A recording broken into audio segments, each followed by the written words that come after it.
Hi, I'm Joy Andreasen, and this is Moonbeam, and this is my very first Facebook Live. I wanted to get together with you today and talk a little bit about gratitude. Gratitude is the acknowledgement that there's something outside of ourselves that's making ourselves and our life better in some way. You know, sometimes we get so caught up in our own life and what's going on right in our little circle of influence, our little box that we live in, and we forget that there are things that are bigger than us. There are people and things outside of ourselves that make our lives better. And when we acknowledge those things, it tends to raise our vibration up higher. It tends to create an atmosphere where we can see a bigger picture. So whether it is looking outside the window and seeing the clouds in the sky and realizing that those clouds are in some way making your life better. The sun shining makes you feel good. The house that you live in keeps you warm, keeps you cool in the summer. The food that you eat is helping you stay alive. The people in your life are creating an atmosphere of love and acceptance. Your pets, they give you love, they give you the ability to see something beyond yourself. Everything in our life we can look at will give us a sense of that life is bigger than the little world that we sometimes focus on. I just want to recommend that if you're going through challenges in your life, that if you are getting up and going to work and you're feeling humdrum and just feeling the lowness of the heaviness of responsibility, maybe you're having some family problems, maybe you're having some health problems. There's so many different things that we experience in life that are challenging. But when we look outside of all of those things that are creating stress in our life and we look at the things that are good, that will tend to help us see a bigger picture.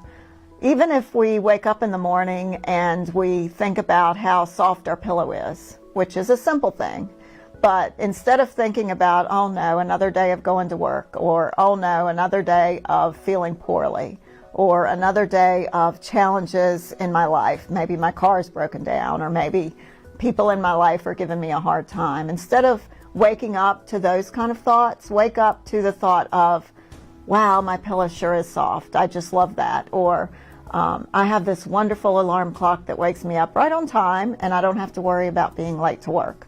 So there's certainly multitudes of things that we can find to be grateful for. Even things that are out of the ordinary, or things that you wouldn't necessarily consider to be something to be grateful for. Even the challenges in our life, those are things that we should be thankful for, because without them, we would not have the opportunity to grow as a person. If all of our life was easy, if we woke up every day and all of our needs were met, we automatically had everything we needed, what challenge would there be in life? So life itself is an opportunity for growth. And only through the challenges that we face in our life are we given the opportunity to grow our soul. And just the fact of waking up one day and realizing, hey, you know, I'm a little less stressed out today. I'm waking up, I'm feeling good, I'm in a happy mood. Obviously, that's a wonderful thing to be grateful for. But if you make a habit of every day looking for something that's good in your life, whether it is somebody smiled at me on the way to work, or a car let me out when I was trying to get out in traffic and somebody slowed up so I could get out. There's so many things that we can look at and say, I am blessed. I am blessed. I found a wonderful parking space. Or I went into the store to buy groceries and I had a specific thing that I needed and it was right there. I didn't have to search the whole store looking for it. The person who checked my groceries out was nice to me. There's so many things that we can see that makes our life easier and blessed. So take today to look around yourself and think about everything that could have happened to you differently. If you got in your car and drove somewhere and got back home safely, you got back home safely. There are people who didn't make it home today after a short trip or a trip to work. We have to be aware of the fact that just every breath we take is a blessing. There are so many people that aren't afforded that opportunity. The jobs that we have, we may not enjoy them. We may grumble and complain about the other people at work, about how they treat us, about, I have to work so hard and everybody else isn't working as hard as I do. There's so many things that we can look at, and we can choose to look at the negative aspect, or we can choose to look at the positive aspect. And I say, let's choose to look at the positive. Let's choose to see the good in everything, and that will create a different vibration. It'll create an energy level that is up at a higher vibration than that low level where you feel like everything's against you. Like nothing's working out, I have all these problems, I have all these bills, whatever your problems may be, all of them are different, obviously. Each person has different challenges. But if we look at life from the more positive aspects, we can create a different outcome. So when we're looking at life from an attitude of gratitude rather than an attitude of everything sucks, we can create the things that we want to manifest in our lives in a different way. So the universe has given us so many tools to use to bring those things into our life. We can use the aspects of the moon. We can use different directions. We can use different stones. We can use candles. We can use, there's so many things that we can incorporate into our life to bring about, by intention, a desired result. So last week we had not only Thanksgiving, but we had a full moon. And we have the opportunity every month for the full moon to aid us in our desires. So when the moon is full, that symbolizes the fullness of energy, the energy being at the brightest level. And so when the moon begins to wane, as it now is, it's going towards a dark moon, that is when it's a good time for releasing things out of our life. And the moon aids us in that intention just by the energy that it's presenting to us, the fact that it's going away, it's going down to dark. And it's not really, we know through science that it's really just shadows, that it's always there. But the symbolism of the shadows, the symbolism of let's look into our life and see what's there that doesn't need to be. What can I release? Whether it's I want to release 5 pounds, or I want to release clutter out of my life, I want to release a bad relationship. There's so many things we can say that we would like to release out of our life in order to manifest something better. And so use this time from the time of the full moon that happened last week till the time of the new moon to think about what you want to release out of your life. The direction that you're going to want to use is counterclockwise. And so when you're going counterclockwise in your intentions, you are either creating movement, or by your physical movements, you are going against the clock. And so you're releasing things out. The number for manifesting is always 3. And so anything you do in your rituals should incorporate the number 3 or the number 6 or the number 9. And so you can even have 3 intentions, 3 things that you're releasing. It's good to focus on just one though, and write it down. Write it on a piece of paper and say, this is what I want to release. This is what I want to focus on releasing out of my life in the next 2 weeks until the new moon. And then sometime before that, you're going to you can take a candle and you can burn your piece of paper, and you can say by your intention, I thank the universe with gratitude for aiding me in releasing this out of my life. You're using the elements of fire. You're using the elements of air in releasing this out of your life. You could also incorporate water. You can incorporate earth, There's lots of different ways that you can incorporate the different elements that are in the earth realm in helping you and aiding you in releasing things out of your life. Different crystals, different herbs, different spices, anything that means something significant to you in relationship to what you're releasing. So, for example, if you want to release chocolate out of your life, you could have a piece of chocolate on your little table that you're using to release. And you could say, I lovingly and with gratitude release chocolate out of my life, and you're going to take that chocolate and dispose of it in some way. And by doing that, you're creating an intention of the desire to release that thing out of your life. If it's a person, you might write their name on a piece of paper and burn the piece of paper. You might take a picture of them if you want to have them move out of your life gradually. You could make that paper smaller and smaller, wad it up in a little piece of paper, take it and place it somewhere out of your thought processes so that the person is not harmed in any way. Your relationship to them is just severed. So, as you can see, there are so many ways that you can take tools that the universe has given us by the elements, by the spoken word, by the written word, by the moon cycles, in creating an energy to help you either release or bring into your life the things that you desire. But through gratitude, gratitude is like the rocket fuel that fuels our desires, because by gratitude we're realizing that there are things outside of ourselves that we can acknowledge that are creating the ability to create our life in a better way. So obviously we have to take some personal responsibility. We have to say, I have created this situation that I'm in. I have created this life. I have chosen this life in some way, or maybe you don't feel you have chosen it.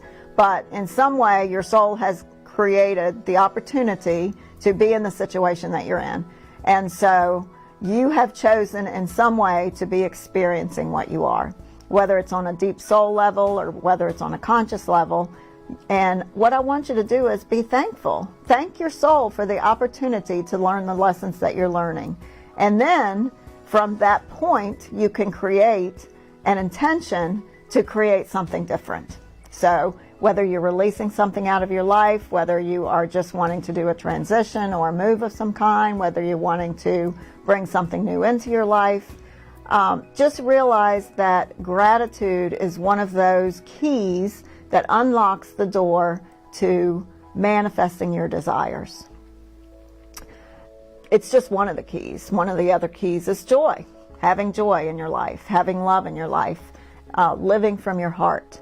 There are so many different ways that we can incorporate all of the different aspects of our soul into creating the life that we desire.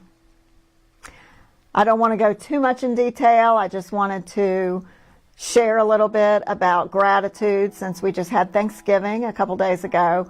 And as we go into December, into the month of new beginnings, I like to think of December as a month of new beginnings because it's the winter solstice. It's also the time when Christians celebrate the birth of Jesus. There's a lot of other new beginnings that happen in December. And so it's a time of birth. It's a time of new beginnings. It's a time of hope and joy. It's not just a time of buying presents and Santa coming and delivering things to the children, although that's one part of it. But it's a time to think about rejuvenation and hope. And let's birth something new into our lives. Just as in Christianity, the Messiah was born. So in our lives, what do we want to birth into our life? What do we want to create? And just be thinking about that in the month of December as you go out and allow every activity that you decide to incorporate into the way you celebrate Christmas. Allow each thing to be a joy to you and not a task. So many times we think about, oh my gosh, I'm obligated to buy a present for this person, and I really don't want to. I don't have the money. I think it's too commercialized. And you know, we tend to look at all of the negative aspects of each individual thing that we're doing to celebrate the holiday, instead of thinking about the joy that we derive from presenting something to someone else. The joy that it's going to give them, the joy that it gives us. And you know, just think of it in a different way. Think of, you know, eating cookies as bringing joy to your life by eating sugar. There's so many things that you can think of in a different way. So I don't want you to demonize things and say, this is bad, this is good. This is, you know, this person is celebrating the holiday this way, and that's the wrong way. You really should do it this way. You know, we spend too much time fighting with each other over insignificant things. We really ought to come together. We ought to celebrate joy, celebrate life, celebrate new beginnings, learn how to cooperate with one another, how to see life from other people's perspective, and not be worried so much about how other people are doing it wrong. I really want you to think about that this year, and think about how you can incorporate gratitude into everyday life, into, you know, just your everyday existence, to your breathing, to your choice of food for that day, to your choice of people that you're interacting with. Think of those things not as obligations or as necessary evils. Think of everything as a joy. Think of the people that you interact with at work not as being, oh my gosh, I can't stand this particular person, they get on my nerves. You know, just put that to the side and think, what gift are they giving me? What are they teaching me today? And just look at everything as a learning experience and everything as an opportunity to feel joy. I hope that this kind of helps you as you anticipate the coming month of December. It tends to be really stressful for a lot of people. And think about bringing hope into your life and joy. And put aside your worries and concerns just for today. You can pick them up tomorrow if you want to. And think about how you can incorporate that into your life and every day making your life a little bit better. Now in December, normally I don't have classes in December just because it's a busy month and everybody's got holiday things, I've got family things, but I've been doing this tarot class the past 2 months, and my students absolutely did not want to skip December. So we are going to still have the class December 9th at 1 o'clock at my home in Winchester, Virginia. It's only $25. I just love the classes that I have. I love every single student that I have. I feel like we have a community. We have a group that we all love each other, and we all are here for each other. And whether we do tarot or whether we do, you know, whatever it is we're doing, we tend to have a group that really loves and accepts one another and really is there for each other. So our tarot class is wonderful. You don't have to worry if you haven't made the first 2 classes. I really am trying to make each class stand on its own so that if you've never experienced tarot before and you didn't make it to the first 2 classes, you can come to the next one and you will be fine. Because the way I do things is I allow Spirit to completely be in control. The last tarot class, I actually learned a technique for using the tarot to read chakras, which I had never been taught, and Spirit gave it to me in meditation maybe a day or 2 before the class. So I am completely led by and directed by my guides, and they tell me specifically what we're going to do in each class and how we're going to do it. So I'm real excited about the tarot class. I'm real excited about continuing on in that and helping people to evolve their souls through the particular tool of the tarot. I don't know how long I'm going to stay on that, probably until I decide that I want to move on to something else. The other things that I'm offering, I obviously do private readings. I do them by phone. I do them in person. I can do them over Skype, although I don't do it frequently. but that is another avenue for receiving guidance from Spirit. I do parties where you might have a party in your home and I come and I read everybody in your group. I can do it either in a circle while everybody's listening, or I can have a little private table to the side where I do the readings and you all, eat, drink, and be merry. So I do offer that. There are gift certificates available. If you don't know what to give somebody in your family, I do offer gift certificates. So just check out my website. It's www.whispersofjoy.net. And obviously you can click on it from my Facebook page. I just want to thank you for tuning in to my very first Facebook Live. I was a little nervous, but obviously when Spirit starts talking, I just kind of go with the flow. And if my voice can speak as fast as my guides are talking to me, then we've done well. So I hope you enjoyed it, and have a great week and have a great December.